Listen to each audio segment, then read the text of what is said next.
Depuis plus de 10 ans, le physicien danois Henrik Svensmark travaille sur une nouvelle théorie du climat qui pourrait remettre en cause notre compréhension du changement climatique. Tous les processus qui se produisent dans notre univers, des explosions stellaires aux grandes variations d'intensité de l'activité solaire, nous touchent de façon beaucoup plus directe que nous ne le pensions. Nous avons suivi Henrik Svensmark dans sa lutte pour se faire entendre. Se faire entendre par une communauté scientifique peu disposée à accepter l'idée que le réchauffement climatique actuel puisse avoir des causes naturelles. Les nuages et la vapeur d'eau produisent un effet de serre considérable sur le climat terrestre. Ce seraient donc les nuages au-dessus de nos têtes les responsables du réchauffement? Tout le monde se préoccupe du dioxyde de carbone, mais les nuages jouent un rôle déterminant dans le changement climatique.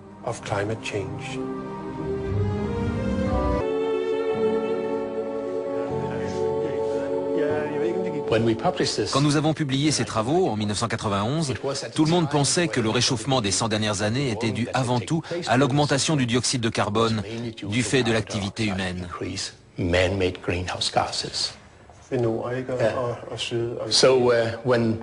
La communauté scientifique a donc été très surprise de découvrir la corrélation quasi parfaite entre les variations de l'activité magnétique solaire et la température terrestre. Nos expériences montraient de façon très claire que lorsque l'activité magnétique du Soleil était plus importante, la température de la Terre était plus élevée. Personne n'était en mesure d'expliquer quel mécanisme pouvait être à l'origine de ce phénomène.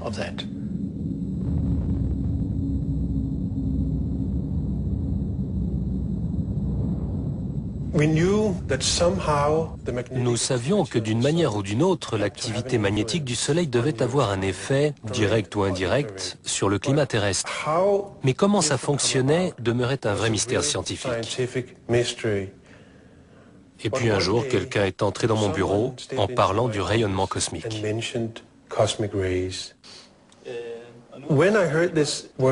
Lorsque j'ai entendu ce terme, j'ai immédiatement pensé à une expérience que j'avais faite au lycée, dans ce qu'on appelait une chambre à nuages.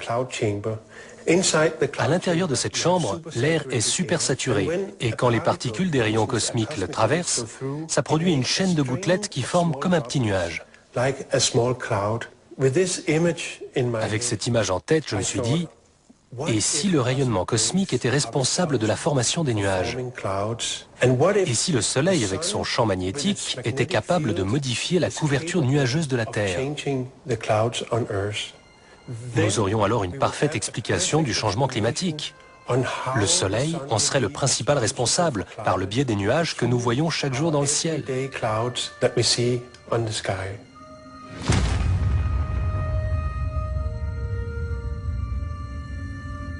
Nous ne pouvons ni voir ni sentir les rayons cosmiques qui sont libérés à chaque fois qu'une étoile meurt dans une explosion et se transforme en supernova.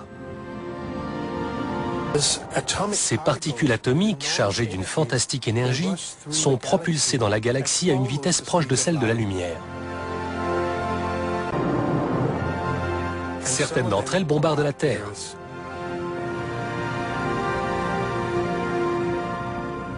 Mais le Soleil combat ces rayons cosmiques et contrôle le nombre de ceux qui frappent l'atmosphère terrestre.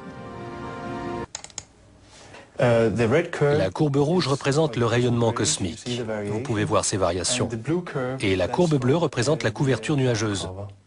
Ça signifie donc que le rayonnement cosmique a une influence sur le climat terrestre. C'est fascinant, car ça implique que l'espace a un impact direct sur nous.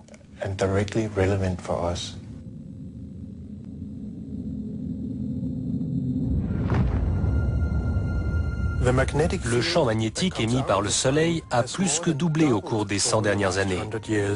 De ce fait, une moins grande quantité de rayons cosmiques a pu pénétrer dans l'atmosphère et moins de nuages se sont formés.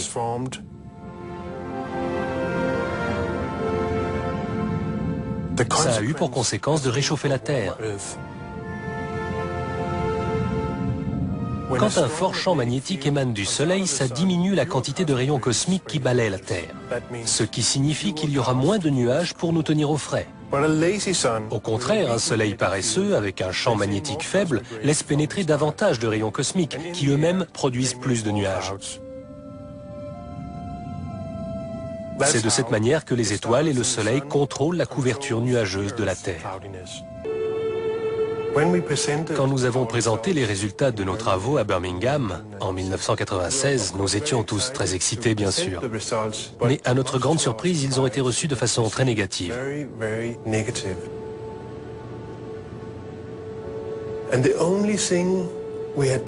Pourtant, nous n'avions fait que dévoiler des résultats scientifiques qui prouvaient que le Soleil, à travers son action sur les nuages, pouvait jouer un rôle majeur dans le réchauffement climatique. Bien sûr, il y a eu une réaction de la part du GIEC, le groupe d'experts intergouvernemental sur l'évolution du climat. Bert Bolin, qui en était le président à l'époque, considérait qu'il était irresponsable de notre part de déclarer qu'un autre facteur que le dioxyde de carbone puisse avoir une influence majeure sur le climat. Il est donc certain que le Soleil a une influence sur le climat. Mais l'ensemble des climatologues ont totalement rejeté cette idée. Pour eux, nos théories étaient dangereuses. J'ai vraiment été choqué par certaines de leurs réactions. En science, il ne suffit pas d'avoir une bonne théorie. Il faut également faire des expériences pour prouver sa validité.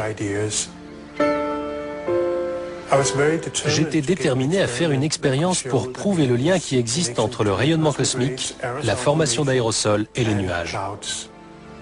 Nous nous sommes lancés dans cette aventure sans aucun financement. J'ai poursuivi mes travaux en espérant qu'on finirait par trouver de l'argent. On a dû construire le laboratoire, préparer l'expérience, trouver les fonds. En tout, ça nous a demandé 4 ans. Cette expérience doit nous aider à comprendre pourquoi il semble y avoir une relation entre l'activité solaire et le climat terrestre.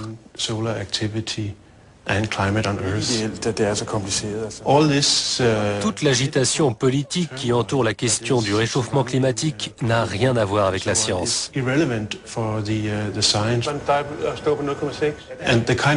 L'expérience que nous allons faire est nécessaire, car elle va nous aider à mieux comprendre l'un des processus les plus importants à l'œuvre dans notre atmosphère, à savoir la formation des nuages. On a dit et répété que le Soleil n'était pas responsable du réchauffement qu'on constate depuis 20 ou 40 ans.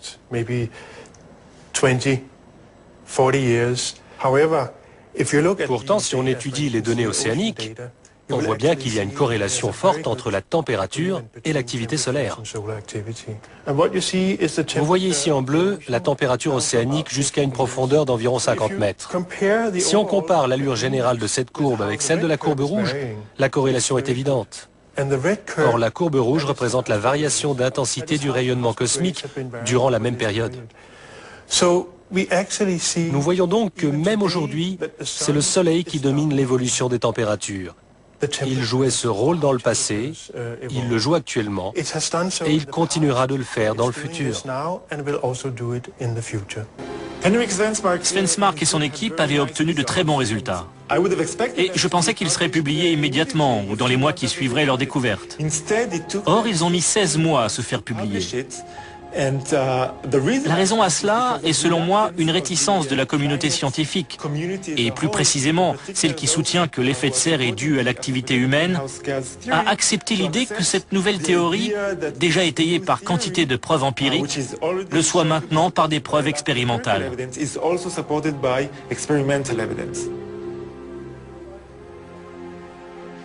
Le plus dur dans ce rejet, c'est qu'il n'était accompagné d'aucune véritable critique. On ne nous accusait pas d'être dans l'erreur, on nous faisait plutôt des remarques du genre « ce n'est pas intéressant » ou « c'est trop long ». Il n'y avait pas de réelle critique de nos idées, ce qui était encore pire pour nous. Ce sujet prend une nouvelle dimension, car le réchauffement climatique est devenu un enjeu politique. Ça devient soudain politiquement incorrect. Et si on veut comprendre ce qui se passe, il faut prendre en compte ces facteurs.